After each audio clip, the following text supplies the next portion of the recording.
브라질 북부 마나우스 시내에 위치한 공동묘지입니다. 코로나19 사망자가 급증하면서 공동묘지가 크게 붐비고 있는데요. 마나우스시는 코로나19가 확산하자 최근 6개월간 방역 비상사태를 선포했습니다.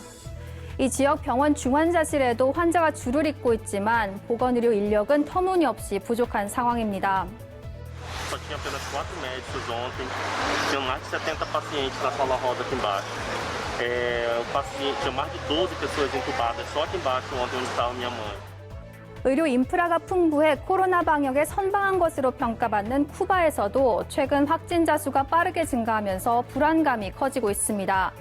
그동안 코로나19 확산을 잘 막아왔지만 430여 명의 신규 확진자가 나오는 등 나흘 연속 최다 신규 확진자 기록을 경신 중인 상황. 쿠바는 11월부터 국경을 열면서 휴가를 보내러 온 외국인 관광객이 많이 늘었는데요. 당국은 부랴부랴 쿠바에 입국하는 국제선 항공편을 줄이고 입국자에게 코로나19 음성 진단서를 요구하고 있습니다. 지난해 큰 위기 없이 버텨온 우루과이도 최근 상황이 심각합니다. 코로나19가 장기화되고 방역 지침을 따르는 국민들의 태도가 느슨해지면서 올해 들어 확진자가 가파르게 늘고 있는데요. 연휴를 맞아 이동객들도 늘어나자 국경 폐쇄 조치를 이달 말까지 연장하기로 했습니다. 이런 상황 때문일까요? 세계보건기구 WHO는 올해 안에 집단 면역을 달성하기는 어려울 것으로 전망했습니다. As vaccines start protecting the most vulnerable, we're not going to achieve any levels of population immunity or herd immunity in 2021. And even if it happens in a couple of pockets in a few countries, it's not going to protect people across the world. 몇몇 국가에서 백신으로 인해 집단 면역이 나타날 수는 있지만 그것으로 전 세계 사람들을 보호할 수는 없다는 겁니다. 그러면서 사회적 거리 두기와 손 씻기, 마스크 착용 같은 기본 방역 수칙을 계속 준수해야 한다고 강조합니다. 한편 코로나19 바이러스 기원을 조사하기 위한 국제조사팀이 오는 14일 중국에 도착할 예정인데요. WHO는 이번 조사가 누군가를 탓하기 위해서가 아니라고 밝혔습니다. 코로나19 발병 초기에 관련 정보를 투명하게 공개하지 않아 비판을 받아온 중국.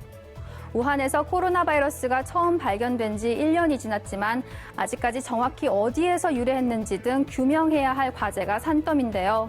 이번 현지 조사에서 실마리가 풀릴 수 있을지 관심이 모아지고 있습니다. 다음은 미국으로 가보겠습니다. 경찰은 물러나라는 구호와 함께 하키스틱과 깃대 등으로 경찰을 구타하는 사람들.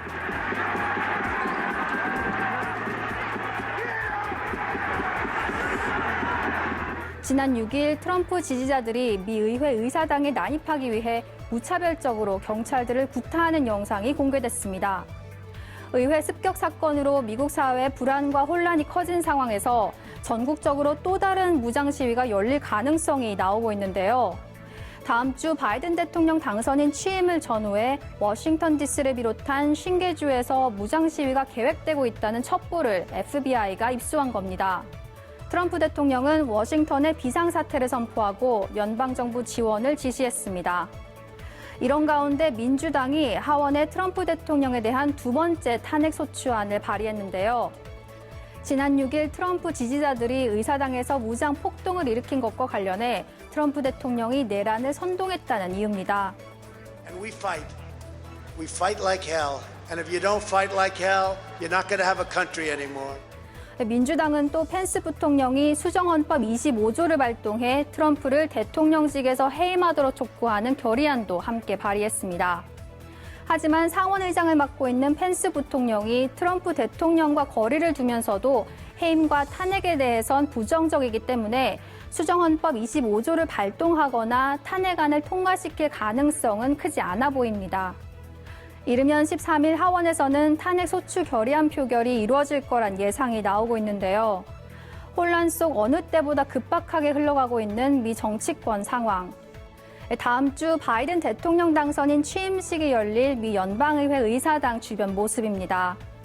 펜스가 촘촘하게 세워져 있고 주 방위군이 대거 배치돼 있는데요. 그 어느 때보다 긴장감이 고조되고 있습니다. America United. 하나 되는 미국. 바이든 취임식 주제처럼 미국이 분열의 페이지를 넘기고 통합과 화합을 써내려갈 수 있을지 지켜봐야겠습니다. 지금까지 온세계 손정인이었습니다.